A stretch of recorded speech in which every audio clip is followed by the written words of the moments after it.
I do it because I want to do it, not I have to do it. Whereas Pacquiao, at his age, which is sad that he has to fight. If Manny Pacquiao is really considering of coming back to professional boxing, I think that would be a good measurement and sign and a marketing for him when he returned to boxing. The debate of who is the greatest boxer of all time. And that would be you? I don't know. That's why I'm still keeping fighting. Floyd Mayweather has publicly addressed the news of Manny Pacquiao's comeback, his first comment since the announcement. The legendary boxer expressed a mix of respect and cautious optimism, while also subtly challenging Pacquiao. Fans and experts are now debating whether this could revive their historic rivalry or lead to an even bigger fight. Their 2015 bout, which drew enormous attention, remains one of boxing's most iconic matchups, and many wonder if history will repeat itself. Manny Pacquiao vs. Mario Barrios is a done deal. Fight will either happen July 19th or July 26th in Las Vegas or San Antonio. And it's not going to be pay-per-view. It's going to be free on Amazon Prime. We blast Jake Paul for these types of fights. And yet a current world champion and Mario Barrios is going to go after Manny Pacquiao. Listen, I get it. You get to share the ring with the legend of Manny Pacquiao, one of the greatest to all ever do it. But he's been retired now. He's already in the Hall of Fame. Manny Pacquiao did not look good in his previous exhibition he did last year either. Mario Barrios should easily run laps around Manny Pacquiao, destroy him. Why are we wasting time with this type of fight?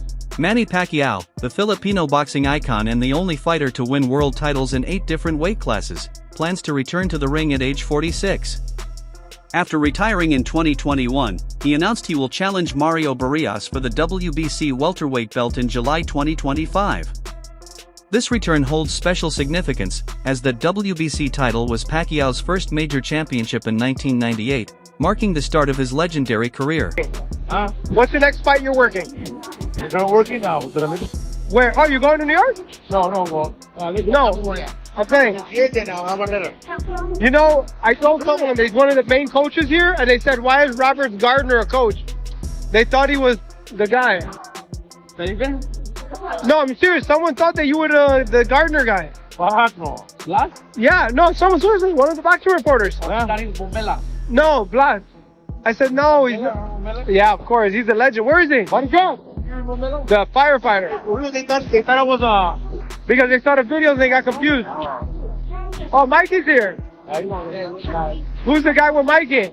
Who's the guy with Mikey? Okay, really quick. Manny Pacquiao. It looks like he's fighting Barrios July 19th. Who wins? Mario Barrios, a 29-year-old American from Texas, holds the WBC welterweight title. He earned this belt by defeating Yadenis Ugas in September 2023 through a unanimous decision, in a fight where he knocked Ugas down twice. Barrios has expressed admiration for Pacquiao, calling him a hero and a legend. The boxing community is excited about the potential matchup, with support from WBC officials and Pacquiao's team, who see it as a competitive and respectful clash. We have Sean Gibbons here, Manny Pacquiao's right-hand man, advisor, head of MP Promotions. Sean, I know you spent a lot of time with Manny Pacquiao over recent weeks and months. There's a lot of conversations about Manny's comeback. What is the latest that you could offer and the update around the potential matchup with Mario Barrios? Well, the latest is Manny's fighting an exhibition on 28th in Japan. So, you don't really look past that. But if he's successful there, Mario Barrios, we've talked about Conor Benn, which I believe was a great fight. That would have been a tremendous fight. We could have done it in England, could have done it in the US, could have done it in Riyadh season. But the fact that he wasn't able to come off the suspension, that put the brakes on him. So that brought us to Mario Barrios. He's WBC world champion. Manny's first belt ever, many years ago, was WBC belt. Mayweather believes Manny Pacquiao's comeback is probably motivated by financial reasons, as many retired fighters seek one last big payday. While he respects Pacquiao's skills, highlighting that even his C-game is superior to many current fighters, Mayweather warns about serious physical risks, especially at Pacquiao's age. Despite his caution, Mayweather acknowledges Pacquiao's talent and ring IQ, which still make him a dangerous opponent. Any version of Mayweather would have always beaten Pacquiao, in my opinion. I think Mayweather would have always done what's necessary for Pacquiao. Manny Pacquiao had a greater career, but I think Mayweather's a better fighter. And I think Mayweather had the right thing for somebody like Pacquiao. I mean, he had the right one-punch speed. He had the right IQ. He was bigger than Manny with longer arms. He had great feet. It's just a kryptonite for Manny Pacquiao. I personally thought so.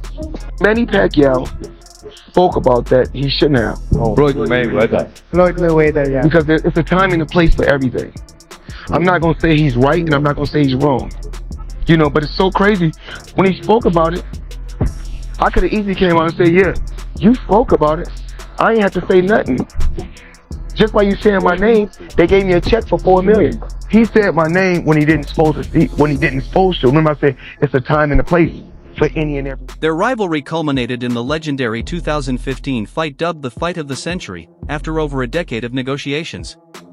The fight, held in Las Vegas, drew massive revenue, over 4.6 million pay-per-view buys and more than $600 million in earnings. Mayweather's defensive style neutralized Pacquiao's aggression, leading to a unanimous decision win. Although fans were divided over the fight's excitement, it cemented both fighters' legacies and remains one of boxing's most talked-about events. You turn the boxing like that. Do that. It's lazy, right? Just kind of. You need to turn the boxing like that. What is that for? Because you went up like that. You Right. went up. When you turn the boxing like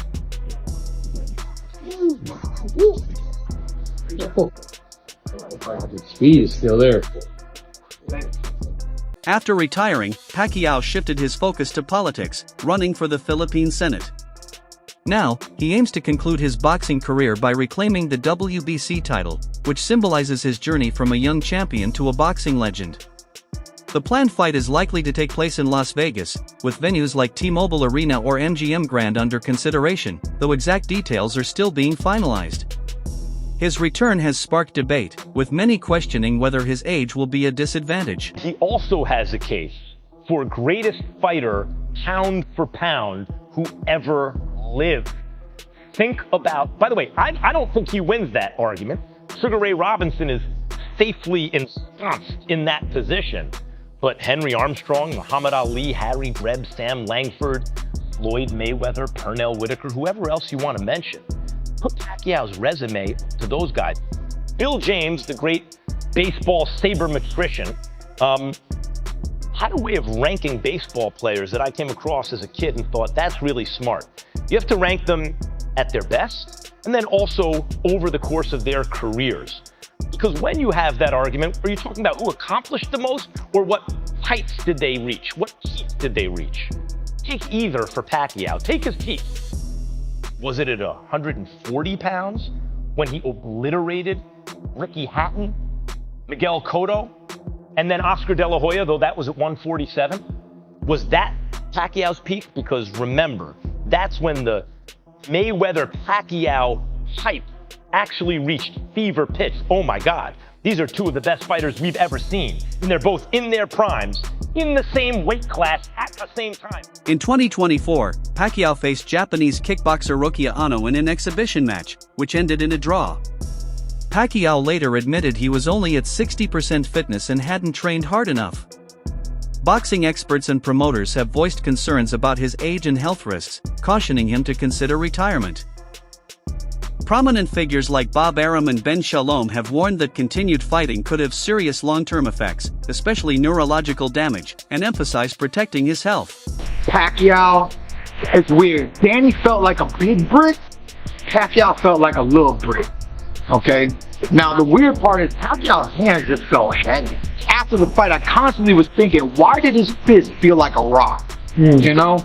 It was like, right? I was like, why did his fist feel so hard in my head? You know? I was like, it was a little awkward. You know, I don't really care about that stuff that much. I mean, I could handle it. It wasn't devastating. It didn't really feel like plastic. It felt like something. It felt like a rock. So I thought, like, does he do certain training? Does he do certain, you know, does he build up calluses? Does he have more dense bone density in his hand?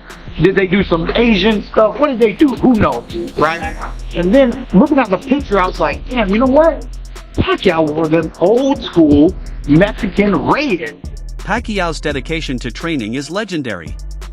Even in his 40s, he maintains an intense routine, training 6 days a week with double sessions, doing thousands of sit-ups daily, and actively playing basketball. His relentless work ethic reflects his belief that hard work leads to easy fights. His ability to stay competitive across multiple weight divisions, winning titles in 8 classes from flyweight to light middleweight, reinforces his reputation as one of boxing's greatest pound-for-pound fighters. His resilience and discipline serve as an inspiration, proving that age is just a number if you stay committed.